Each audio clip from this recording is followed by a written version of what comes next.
হাজার হাজার ঘন্টা ফেসবুক স্ক্রলিং ছাড়া কি নিয়ে যাচ্ছি আল্লাহর কাছে? হাজারো ঘন্টা ইউটিউব স্ক্রলিং ছাড়া কি নিয়ে যাচ্ছি? শত শত হাজার হাজার রিল দেখছি, আমি শর্ট দেখছি, কি মানেটা কি? রিলের প্রত্যেকটা রিলের ব্যাকগ্রাউন্ডে মিউজিক আছে, আমি হারামে লিপ্ত হচ্ছি। আমি তো চুরি করি না ভাই, আমি তো মদ খাই না, আমি তো জেনা করি না, আমি তো মানুষ খুন করি না, আমি তো ডাকাতি করি না, মেজর বড় বড় গুনাহগুলো আমি করি না।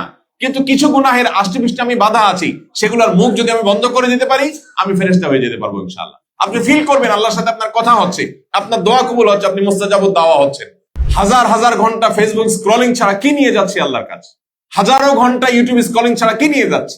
সোশ্যাল মিডিয়ার অ্যালগোরিদম আমাকে চালাতে পারে না, বিকজ সে অপশন আমি বন্ধ করে ফেলেছি।